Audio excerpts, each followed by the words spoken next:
अस्सलामुअलैकुम दोस्तों, कैसे हैं आप सब। मैं ज़बीना फ़याज़ एक बार फिर आपके साथ मैं शुरू कर रही हूँ मेरा मुहाफ़िज़ by Salma Khan season 2 part 2। College का वक्त मुकम्मल हो चुका था। बुरहान पहले ही गाड़ी पार्किंग से बाहर निकाल चुका था। परी अपना सामान लेके बाहर की तरफ निकलने लगी तो पीछे से सबीन ने उसे आवाज़ दी, अरे हमसे मिलती तो जाओ। वह ऐसा कहकर परी के जवाब का इंतज़ार किए बगैर उसको गले लगाया। परी बिल्कुल हैरान रह गई। वो चीज़ है उसे समझ नहीं आया कि पहली मुलाकात में कोई इतना बेतकल्लुफ़ कैसे हो सकता है, मगर उसने कुछ नहीं कहा। वो दोनों ही क्लासरूम से साथ बाहर निकली थी। वो परेशान हो रही थी।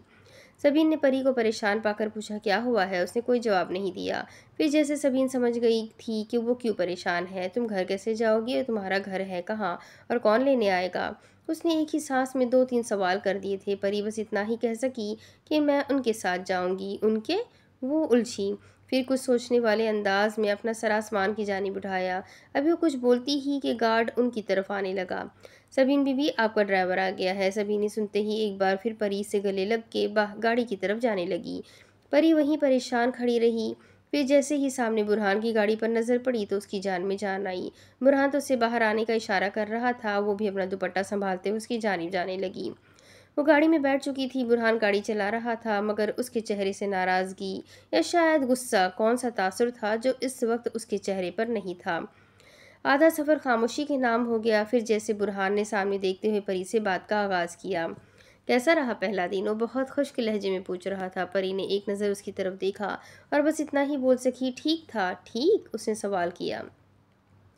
परी को समझ नहीं आया कि उसे क्या कहना चाहिए। उसे लगा शहरयार वाली बात पर बुरहान को नापसंद आएगी तो उसे नहीं बताना चाहिए। बुरहान तो उसे चुप पाकर खुद बोलने लगा, क्या किसी ने कुछ कहा है। वो सब जानता था, मगर वो उसके मुंह से सुनना चाहता था। परी खामोश रही। वो परी के बताने का इंतज़ार करता रहा, मगर परी ने चुप का रोज़ा रख लिया था। वो कुछ भी नहीं बोली, पता नहीं क्यों, लेकिन बुरहान को ये बात बहुत नापसंद आई थी। वो चाहता था परी उससे शेयर करे, लेकिन उसने नहीं किया। आगे का आधा सफ़र भी खामोशी के नाम हो गया। जब वो घर आए तो बुरहान सीधा अपने कमरे की जानिब बढ़ गया। अलबत्ता परीशे सहन में सादे बेगम को देखकर उनके गले लग गई।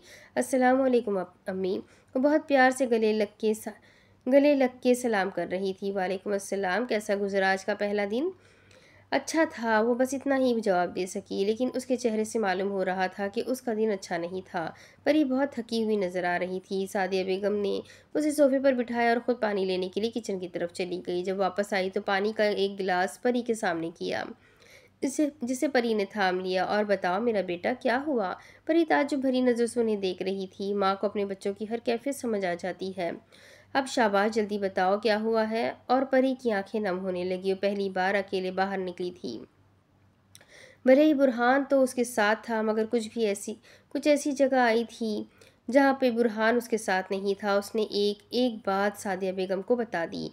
सादिया बेगम पूरी बात सुनकर परी का हाथ अपने हाथ में लेके उसे समझाने वाले अंदाज में बोलने लगी, एक इंसान सबसे ज़्यादा भरोसा अपने वालिदैन पर करता है, और जब उसकी शादी हो जाती है तो उसको सबसे ज़्यादा भरोसा अपने शौहर पर करना होता है, क्योंकि जब लड़की की शादी नहीं होती तो उसका सबसे बड़ा मुहाफिज उसका बाप होता है, और जब उसकी शादी हो जाती है तो उसका सबसे बड़ा मुहाफिज उसका शौहर होता है।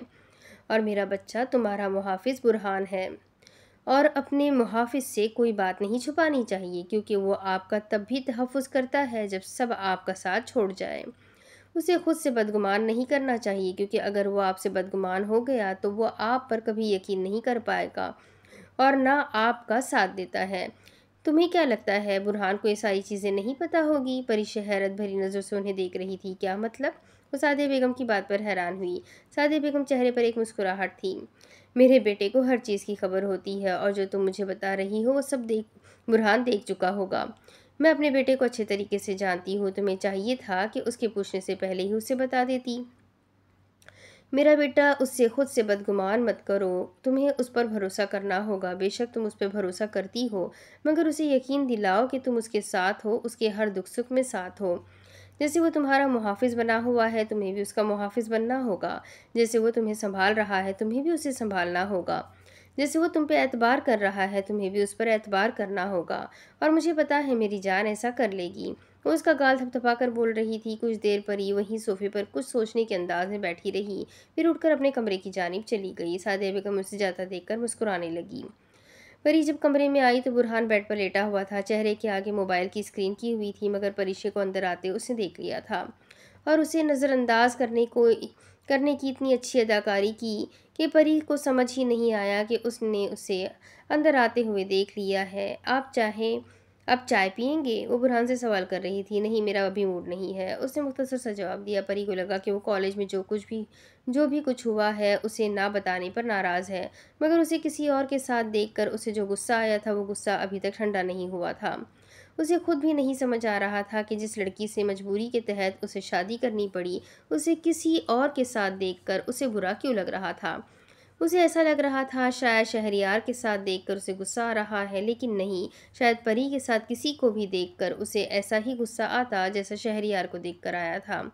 परी चुपचाप सोफे पर बैठ गई। मुझे आपको कुछ बताना है, वो उससे मुखातिब हुई, मगर वो उसे नहीं देख रहा था। परी से कुछ देर खामोश रही और फिर बोली, मुझे आपसे बात करनी है। बुरहान ने सर उठाकर सवालिया नज़र से उसे देखा और फिर नम लहजे में पूछने लगा, क्या कोई अहम बात है?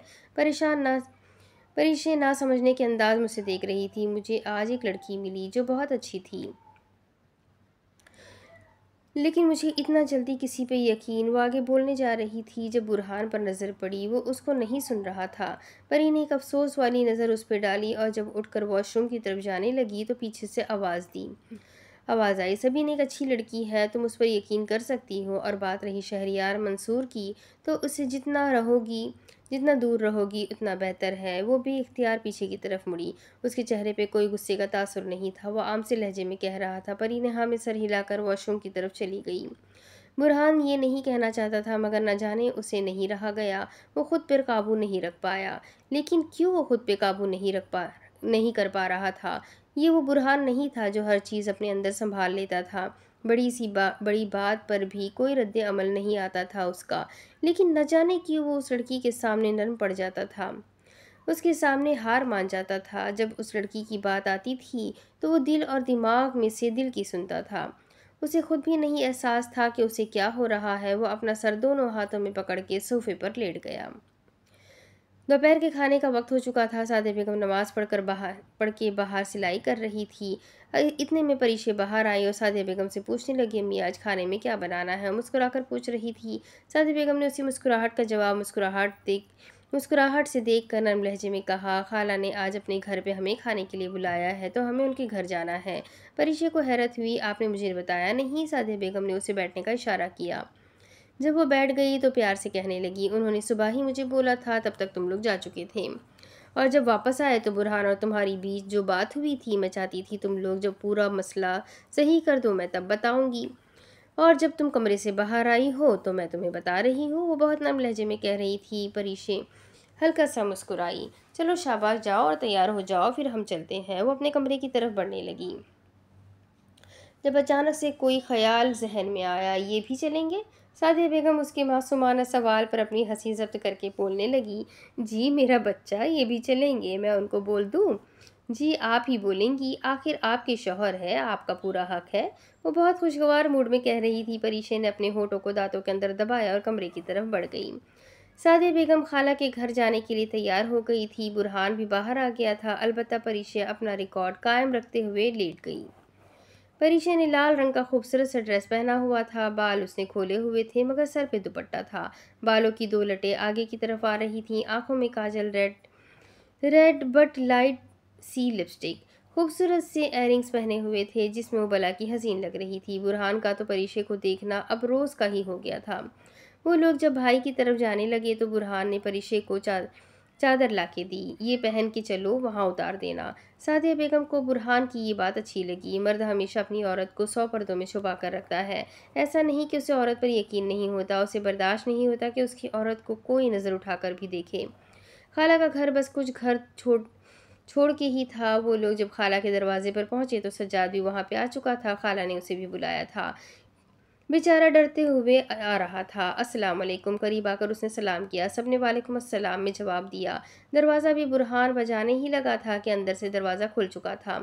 खाला इस्तकबाल के लिए दरवाजे पर ही खड़ी थी। सब सलाम करके अंदर की तरफ आ गए थे। खाला सबसे गले मिली और फिर बोलने लगी, परी बेटा ये मेरा है गरीब खाना, जो उन्होंने अपने शौहर को मारकर हत्याया था। न चाहते हुए भी सज्जाद के मुंह से लफ्ज़ फिसले। खाला ने फौरन अपनी नज़रों को सज्जाद की तरफ मोड़ा। मेरा मतलब अल्लाह बख्शे खालू को, ये उनका घर था जो उन्होंने मरने से पहले आपके नाम किया है।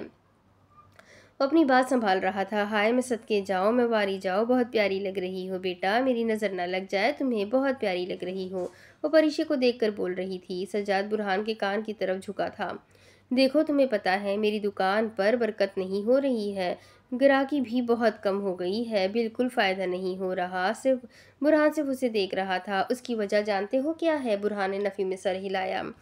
ये औरत खुद को सदका कर रही है, और सदका ज़्यादा दिन घर पे नहीं रखा जाता वरना बरकत नहीं होती। तुम्हें नहीं समझ आ रहा क्या? चलो ना भाई, इसको छोड़ आते हैं, फिर मेरी दुकान पर बरकत होगी। उस ज़माने भर की मासूमियत अपने चेहरे पर लाकर बोल रहा था। सज्जाद तुम यहाँ पिटना चाहोगे या बाहर चल के? उसकी इस बात पे सज्जाद दाँत पीसते हुए चुप करके बैठ गया। खाला पहले ही खाना लगा चुकी थी। वक्त ज़्यादा हो गया था, बल्कि शाम के करीब ही हो गया था। चलो शुक्र है, इस औरत को याद तो आया कि शाम होने वाली है। दोपहर का खाना ये शाम में खिलाएगी क्या? सज्जाद से सब्र नहीं हो रहा था। खाला ने सबको बैठने का इशारा किया। खाला के घर में से दो ही कमरे थे। एक में वो खुद रहती थी और दूसरे कमरे में उन्होंने अपने कुछ ज़रूरी सामान रखे हुए थे। बाहर एक सहन था, ज़्यादा बड़ा नहीं था मगर रोशनी सही आती थी सहन में। खाला ने वहाँ पर ही बहुत खूबसूरत अंदाज में चादर बिछाई और खाना लगा दिया। सज्जाद को तो आंखों पे भरोसा ही नहीं हुआ। सामने बिरयानी, दाल चावल, कबाब, कढ़ाई, भिंडी की सब्जी, रायता, सलाद, सब उसकी आंखों के सामने था। जब उसके कानों में खाला की आवाज़ टकराई, आप लोग ये खाएं, इसके बाद मीठे में कस्टर्ड, गुलाब जामुन और खीर मिक्स बनाया है मैंने। उसको तो अपने कानों पर यकीन नहीं आया था कि ये इतना सब कुछ सामने खड़ी इस औरत ने बनाया है। वो दिल में सोच ही रहा था, हाय मैं कितना गलत सोचता हूँ, इतनी बुरी भी नहीं है जितना मैं सोचता हूँ। वो भी और कुछ सोचता ही इतने में खाला की आवाज़ के कान से फिर से टकराई। ये पास वाली होटल से ना, वहाँ से मैंने सारा मंगवाया है, मैंने सुना है बड़ा अच्छा खाना मिलता है, मगर हाय मैं क्या करूँ, डॉक्टर ने तो मना किया हुआ है बाहर का खाना खाने से। इसलिए पड़ोसन में शहर शहरात शुभ्राता रही शुभ्राता रहती है शुभ्रा रहती है, पड़ोस में शुभ्रा रहती है। बेचारी ने भिंडी की सब्जी और दाल चावल बना के भेजा है। मेरा तो उसी से ही पेट भर जाएगा। और जो उनके बारे में अच्छा दिल में ख्याल कर रहा था, अचानक से तासुरात दिल के बदले। ला हौल वला कुव्वत। जब भी सोचता हूँ कि नहीं अच्छी है, तब कोई ना कोई ऐसी हरकत ज़रूर कर देती है कि मेरे सारे ख्यालात पर पानी फेर देती है। क्या होता खुद बना लेती, कम से कम सज्जाद की नज़र में तुम्हारी कोई अहमियत तो बन जाती। मगर नहीं, उसने तो बाहर से मंगवा कर सारे अरमानों पर पानी फेर दिया। उसे बुरा लगा था। वो सब खाने के लिए बैठ गए थे। सब ने अपने प्लेट में खाना निकाला और खाना शुरू हुए। जब खाने से फारिग हुए तो खाला मीठा ले आई। मीठे के बाद जब खाला चाय बनाने के लिए जाने लगी तो सादिया बेगम ने रोक दिया। अरे नहीं खाला, हमने बहुत खाया है, आज तो रात का खाना भी बनाने की ज़रूरत नहीं है, क्योंकि पेट भर चुका है और वैसे भी शाम तो हो ही चुकी है अब। और मैं बहुत थक गई हूँ, मैं तो घर जाके बस लेटूंगी। उनका खाना बहुत ज़बरदस्त था और वाकई में अब तो उठा भी नहीं जाएगा। परीशा और बुरहान के चेहरे पर भी वही तासुरात थे, अलबत्ता सज्जाद सिर्फ बाहर की तरफ देख रहा था, जैसे कि उसका तो काम हो गया, उसे तो बस बाहर की तरफ भागना है। मगरिब की अजान होना शुरू हुई। खाला ने उनको रोकना चाहा, मगर सादिया बेगम ने नमाज का कहकर जाने लगी। अगली बार खाला ज़रूर हम रुकेंगे, लेकिन अभी नमाज का टाइम हो रहा है और परी भी सहन सुबह से थकी हुई है बहुत, तो बेचारी थोड़ा आराम कर लेगी, इसलिए वो बहुत मोहब्बत से कह रही थी। खाला उनकी बात समझने के बाद गले मिलकर उनको दरवाजे से रुखसत करने लगी। सबसे पहले अगर कोई इस दरवाजे से बाहर गया था तो वो सज्जाद था। वो लोग जब बाहर निकलने लगे तो खाला ने परी को रोक लिया। उनके हाथों में कुछ तोहफे थे। परी ने उनको मना किया, मगर वो ये कहकर उसे दे रही थी कि बुरहान उनका बेटा है और इस वजह से वो उनकी बहू हुई और बहू को कुछ भी दिया जा सकता है। उन्होंने परीशे को सोने की चेन भी दी थी, जो परीशे ने लेने से मना कर दिया था, मगर खाला बहुत मोहब्बत से कह रही थी तो परी अगली बार मना ना कर सकी और चुपचाप वो ले लिया। वो सब लोग अपने घर की तरफ बढ़ गए और चंद मिनटों में ही वो अपने घर पहुंच गए। वो लोग घर आ चुके थे। सब लोग काफ़ी थके हुए थे। सादिया बेगम सोने के लिए चली गई थी क्योंकि वो बहुत ज़्यादा ही थक गई थी। वहाँ पे उन लोगों ने इतना खाया था कि रात के खाने की ज़रूरत ही नहीं थी। वो दोनों अपने कमरे में आ चुके थे। परीक्षा कपड़े तब्दील करने के लिए वॉशरूम में चली गई थी। बुरहान पहले ही कपड़े तब्दील करके सोफे पे आकर बैठ चुका था। परी वापस आते ही बुरहान से सवालों की बारिश कर दी। कॉलेज में अब क्या करना होगा, और रोज़ इसी टाइम पर जाना होगा, और वहाँ पे सारे वही लोग होंगे जो आज थे। कुछ देर तो बुरहान तो उससे ना समझने के अंदाज में देख रहा था और दिल में सोच रहा था, मैं तुम्हें एक बात बताऊं जो सच है। परीक्षा बहुत गौर से उसे देखने लगी। जब मैंने तुम्हें पहली बार देखा था तो तुम मुझे पागल लगी थी, लेकिन आज मुझे यकीन हो गया तुम वाकई में पागल हो। परीक्षा ने उसकी इस बात पर मुंह बना लिया। कॉलेज लोग घूमने तो जाते नहीं है, जाहिर सी बात है, पढ़ने जाते हैं तो वहाँ पढ़ोगी। और कॉलेज मेरे बाप का तो है नहीं कि जब दिल चाहा उस वक्त आ जाओ। जाहिर सी बात है, कॉलेज का एक वक्त होता है जिस वक्त पर हमें पहुंचना होता है। और तीसरे सवाल का जवाब, जिन लोगों की शक्लें तुमने आज देखी थी ना, अब तुम्हें उनकी ही शक्लें देखनी होगी। और वो एक एक लफ्ज़ पर जोर देकर बोल रहा था। परीक्षा का तो मुंह ही बन गया था। यानी अब उसे हर रोज़ शहरियार मंसूर का सामना करना पड़ेगा। इस ख्याल से ही परीक्षा को परेशानी होने लगी। वो दोनों सो गए थे। वक्त बढ़ता गया। बुरहान को ख्वाब आना बहुत कम हो गए थे।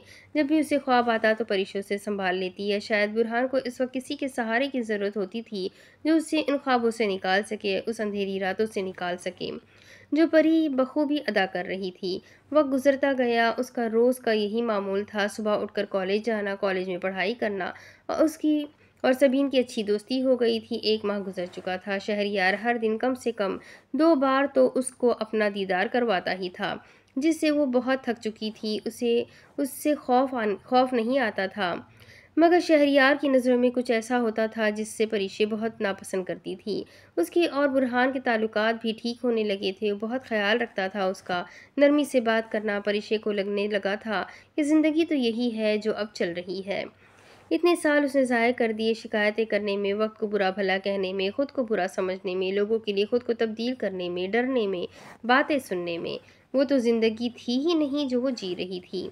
अरे सादिया बेगम, उसे सादिया बेगम के रूप में एक माँ मिल गई थी जो हर वक्त उसके लिए हाजिर होती थी, बिल्कुल माँओं की तरह उसे समझाती थी।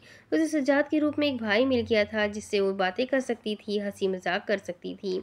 उसे कुछ वक्त में परीक्षा बिल्कुल तब्दील हो गई थी। वो ना बोलने वाली लड़की बोलना शुरू हुई थी। ज़्यादा लोगों के सामने नहीं बोलती थी। जिनको अपना समझती थी सिर्फ उनके सामने ही बोलती थी। सज्जा जब भी आता परीक्षा उसे खाने के लिए रोक लेती। वो भी परीक्षा से फरमाइशें किया करता था और वो फरमाबरदारी से उसकी बात मान लेती थी। वो बातें करने लगी थी सबसे। उसे फातिमा खाला के रूप में एक सही रास्ता दिखाने वाला दोस्त मिला था। जो भी चीज़ उसे नहीं समझ आती, उसे क्या पहनना है, क्या नहीं पहनना, क्या कहना है, क्या नहीं कहना, फातिमा खाला उसे सब समझाया करती थी। उसे सबीन के रूप में एक मुखलिस दोस्त मिल गई थी। कॉलेज में अगर कोई उसे तंग करने की कोशिश करता तो सबीन एक ढाल बन के उनके दरमियान आ जाती। वो उसे सही गाइड किया करती थी। जो चीज़ उसके लिए सही नहीं होती, सबीन उस चीज़ से सख्त मना करती थी उसे। सबीन वाकई में अच्छी लड़की थी, ये उससे अंदाज़ा हो गया था। उसे सबसे बड़ी चीज़ और सबसे बड़ा इनाम जो मिला था वो बुरहान था। बुरहान के बारे में बहुत सारे ख्यालात थे उसके दिल में। जब उसके किरदार पर बात आई थी, सब उससे बदकिरदार कह रही थी। उस वक्त उसने उसे अपनी इज्जत बनाया, बीवी का मर्तबा दिया, उसे हिम्मत दी, उसे हंसना सिखाया, उसके अंदर खुद एतमादी पैदा की, हर मुश्किल से उसकी हिफाजत करता था। वो उसका मुहाफिज था। ये चीज़ उसने अपने दिल में कबूल कर ली थी कि वो मेरा मुहाफिज है। वो डरने वाली, रोने वाली परीक्षा को बहुत दूर छोड़ आई थी। उसकी ज़िंदगी इस 1 माह में बदल गई थी। अगस्त की सुबह थी। 26 अगस्त की सुबह थी। मामूल के मुताबिक परी उठकर नाश्ता बनाने चली गई। सादिया बेगम वहीं सहन में बैठी थी। अम्मी नाश्ता लगा दिया है, आए कर लें। परीक्षा के बोलने पर सादिया बेगम मुखातिब नहीं हुई। परी ने उन्हें देखा था, वो उसकी बात नहीं सुन रही थी। अम्मी, वो दोबारा बोली। इतने में बुरहान कमरे से बाहर आया। अरे नाश्ता लग गया अम्मी। आए अम्मी, नाश्ता करते हैं। वो अब सादिया बेगम से बोल रहा था और उसकी आवाज़ कान में पड़ते ही सादिया बेगम अगले लम्हे उठकर कुर्सी पर बैठ गई। सादिया बेगम के यूँ जाने पर परी उन्हें यकटक देखे गई। वो दोनों नाश्ता कर रहे थे। अभी परी कुछ बोलती ही कि खाला भी आ गई थी। खाला को आते देखकर बुरहान और सादिया बेगम ने सलाम किया, साथ में परी ने भी सलाम किया था। मगर खाला ने बुरहान और सादिया बेगम के सवाल का जवाब दिया और परी को मुकम्मल नज़रअंदाज कर दिया। परी को समझ नहीं आ रहा था कि क्या हो रहा है ये। अचानक ऐसा क्या हो गया कि वो लोग उससे बात भी नहीं कर रहे थे। वो रात के बारे में सोचने लगी। उसके जहन में कोई ऐसी बात नहीं आई जिससे वो लोग नाराज़ हो सके। फिर ऐसा क्या हो सकता है। वो यही सोचते हुए कुर्सी पर बैठ गई। उससे बात शुरू करनी थी मगर समझ नहीं आ रहा था कि कैसे शुरू करे। कुछ सोचने के बाद वो बुरहान की तरफ गर्दन मोड़ी। मैंने असेसमेंट बना दिया है, आप एक बार चेक कर ले तो अच्छा होगा, वो बहुत नरम लहजे में कह रही थी। बुरहान ने गोया नाक से मक्खी उड़ाई। परी को ये बात अच्छी नहीं लगी मगर उससे बड़ा मसला ये था कि वो लोग उससे क्यों बात नहीं कर रहे थे। तभी अगला ख्याल उसे सज्जाद का आया। शायद सज्जाद को पता हो। वो यही सोचते हुए कमरे की तरफ चली गई। वो लोग उसे नहीं देख रहे थे। वो कमरे में जाते ही उसने फ़ोन उठाया और सज्जाद को फ़ोन मिलाया। कॉल जा रही थी। अचानक से सज्जाद ने कॉल डिस्कनेक्ट कर दी। परिशे को हैरत हुई। उसने 2-3 बार दोबारा कॉल मिलाई। चौथी कॉल पर सज्जाद ने फ़ोन पिक कर ली थी। अस्सलाम वालेकुम सज्जाद भाई। वो अभी आगे कुछ बोलती ही कि सज्जाद बोल पड़ा, वालेकुम अस्सलाम परी, देखो अभी मैं मसरूफ़ हूँ, मैं तुमसे बात नहीं कर सकता तो बार बार कॉल मत करो। उसका लहजा बहुत सर्द था। परिचय को खुद के कानों पर यकीन नहीं आया कि ये वही सज्जाद था जो परी की हर कॉल पर घंटों बातें करता था। कितना भी मसरूफ़ हो मगर परी के लिए वक्त निकाल ही लेता था। ऐसा तो कभी नहीं हुआ कि उसने कभी परिचय को इस तरह का जवाब दिया हो। परिचय की आंखों में एकदम आंसू आने लगे। ये चंद लोग ही थे जो उसके लिए उसकी दुनिया थे। वो लोग उससे बात नहीं कर रहे थे। उसका दिल डूब रहा था, उसे रोना आ रहा था मगर अपने आप को बेदर्दी से मसलते हुए वो चादर पहन कर बाहर की तरफ आने लगी। बुरहान गाड़ी की तरफ चला गया। हैरत ये थी कि बुरहान ने जाते हुए परिशे को बुलाया भी नहीं। परी बैग और चादर लेके बाहर की तरफ आने लगी तो हर रोज़ का मामूल था कि वो कॉलेज जाते हुए सादिया बेगम का हाथ चूम कर जाती थी मगर जब वो सहन में आई तो सादिया बेगम वहाँ पर नहीं थी। खाला भी वहाँ पर मौजूद नहीं थी। वो उनके कमरे की तरफ बढ़ी। कमरे के दरवाजे पर पहुंचकर सामने लेटी हुई सादिया बेगम पर नज़र पड़ी। वो उनके करीब जाने ही लगी थी कि उन्होंने चादर को अपने मुंह पर ले लिया, जैसे कि कह रही हो मुझे नहीं मिलना तुमसे। और इस वक्त परिचय को अपना दिल डूबता हुआ महसूस हो रहा था। वो चंद लोग उसके लिए बहुत अहम थे और वो सारे लोग ही उसे किसी वजह से बेरुखी कर रहे थे। वो वजह भी उसे मालूम नहीं थी। वो रोने जैसी हो गई। कुछ आंसू आंखों से गिरकर गाल तक भी आए थे, जिसे उसने एकदम साफ किया और गाड़ी में बुरहान के साथ बैठ गई। वो पूरे रास्ते सिर्फ बुरहान की बात करने का इंतज़ार करती रही। बुरहान कुछ ना बोला। ऐसा लग रहा था कि जैसे उसने कसम खाई हुई है ना बोलने की। परिचय के सब्र में बिला आखिर जवाब दे दिया, क्या कुछ हुआ है? जब मैंने कुछ किया है या मैंने कुछ किया है? आप सब लोग मुझे नज़रअंदाज क्यों कर रहे हैं? मुझसे बात क्यों नहीं कर रहे? मैंने क्या किया है? उसकी आवाज़ गमगीन थी। वो लफ्ज़ तोड़ तोड़ कर अदा कर रही थी। उसकी आंखों में आंसू का सैलाब वाज़ेह तौर पर नज़र आ सकता था मगर उसने कोई जवाब नहीं दिया। परिशे शीशे की बाहर की तरफ देखने लगी। पूरा रास्ता खामोशी की नाम हो गया। बुरहान गाड़ी कॉलेज से 5 मिनट के रास्ते पर रोक देता था। वहाँ से वो पैदल जाती थी लेकिन रोज़ का मामूल ये होता था कि जब वो गाड़ी से उतरती तो बुरहान भी साथ ही उतर जाता और उससे कॉलेज के अंदर तक जाते हुए देखता और फिर अपनी गाड़ी पार्किंग में लगाता। मगर आज ऐसा नहीं था। वो गाड़ी से उतरते हुए आगे बढ़ने लगी मगर अपनी गर्दन मोड़कर बार बार उस शीशे के उस पार बैठे उस शख्स को देख रही थी जो पूरी दुनिया से बेनियाज होकर अपनी आंखें मोबाइल की स्क्रीन पर जमाए हुए था। वो कॉलेज के अंदर दाखिल हो गई। उसकी नज़रों ने अगर किसी को ढूंढा था तो वो सबीन थी। वो बहुत उदास थी। वो जानती थी उसकी उदासी से सबीन ही दूर कर सकती है। वो उसे ढूंढ रही थी। हर जगह उसे ढूंढा मगर वो नहीं मिली। जब वो थक हार कर कॉलेज के गार्डन में एक पेड़ के नीचे बैठ गई तो उसे दूर खड़ी सबीन नजर आ गई और जैसे उसे देखकर परिचय की जान में जान आई। वो दौड़कर उसकी तरफ गई। सबीन, सबीन कहाँ थी तुम? मैं तुम्हें कब से ढूंढ रही हूँ। वो उसके करीब जाके उससे पूछ रही थी। परी, बेहतर होगा कि तुम इससे बात मत करो। मैं तुमसे बात नहीं करना चाहती और इसलिए मुझे ढूंढना बंद करो तुम। वो उस लहजे में कह रही थी कि परिशे को वो लहजा मजाक नहीं लगा। परिशे को ऐसा लगा कि किसी ने उसके सर पर 12 मटके फोड़ दिए हैं। उसे अपना सर घूमता हुआ महसूस हुआ। घर पे उसे सादिया बेगम, फातिमा खाला, सज्जाद और बुरहान नज़रअंदाज कर रहे थे और यहाँ पर सबीन वो बेइख्तियार पीछे की तरफ मुड़ी। फिर तेज़ कदम बढ़ते हुए कॉलेज के दूसरी तरफ बड़ी पड़ी बेंच पर बैठ गई। उस तरफ ज़्यादातर लोग नहीं आते थे। परिचय किसी के सामने नहीं रो सकती थी। वो खुद को कमज़ोर नहीं दिखा सकती थी। वो जब से कॉलेज आई थी एक बार भी वो नहीं रोई थी। वो खुद को बहुत मजबूत जाहिर करती थी मगर वो इतनी मजबूत नहीं थी। वो खुद भी जानती थी। वो वहाँ पर बैठ के रोने लगी। वो बहुत ज़्यादा रो रही थी और रोते रोते सिर्फ यही कहे जा रही थी कि या अल्लाह, मैंने क्या कर दिया? सब मुझसे नाराज़ क्यों है? या अल्लाह, उनको मुझसे दूर मत कर। मैं मर जाऊंगी उन लोगों के बगैर। ये लोग मेरी दुनिया है, मेरे जीने की वजह है। अल्लाह, उनको मत कर मुझसे दूर। मैंने क्या किया है खुदाया? मैंने क्या किया है? वो रोते हुए ज़ोर ज़ोर से कहे जा रही थी। पीछे किसी के दिल को कुछ हुआ था। उसकी आवाज़ उसके दिल को चीर रही थी। न जाने क्यों इस लड़की के आंसुओं से उसे तकलीफ होती थी। उसने दीवार पर जोर से हाथ मारा। उसे तकलीफ हो रही थी। उसकी आवाज़ से शहरयार मंसूर का दिल कट रहा था। न जाने इस लड़की से इन चंद दिनों में कैसा ताल्लुक बन गया था, वो खुद भी नहीं जानता था। हालांकि परीक्षा उसे मुकम्मल नज़रअंदाज करती थी। वो उसकी तरफ देखती तक नहीं थी, मगर शहरयार को उसका नज़रअंदाज करना भी पसंद आता था। उसके नज़रअंदाज करने में भी एक अदा थी जो शहरयार मंसूर के दिल में उतर गई थी। उसने कभी परी को रोते हुए नहीं देखा था। उसे तकलीफ हो रही थी। वो ऐसा लड़का नहीं था कोई जहन्नम में जाए उसकी बला से। उसे तो किसी के आंसू से कोई फ़र्क नहीं पड़ता था। किसी के होने ना होने से फ़र्क नहीं पड़ता था। वो दुनिया से बेनियाज लड़का, खुद की ज़िंदगी अपने तरीके से जीने वाला लड़का, उसे किसी से फ़र्क नहीं पड़ता था। वो खुद को ना रोक पाया। वो आहिस्ता आहिस्ता उसके करीब आता गया। शहरयार मंसूर को कोई लड़की नज़रअंदाज नहीं कर सकती, मगर उस लड़की ने ये जुर्रत की थी। मगर उसके दिल में उस लड़की के लिए कोई नफ़रत नहीं पैदा हुई थी। वो जब भी कॉलेज आता तो उसकी नज़रें परी को ढूंढा करती थी। जब वो उसे नज़र आ जाती तो जैसे उसके बेचैन दिल को करार मिलता। वो उसके करीब आता गया। परी को किसी के आने की आहट महसूस हुई और उसने फ़ौरन अपनी गर्दन पीछे की तरफ मोड़ी। पीछे शहरयार खड़ा था। उसने अपनी आंखें रोकर पूरी लाल कर ली थी।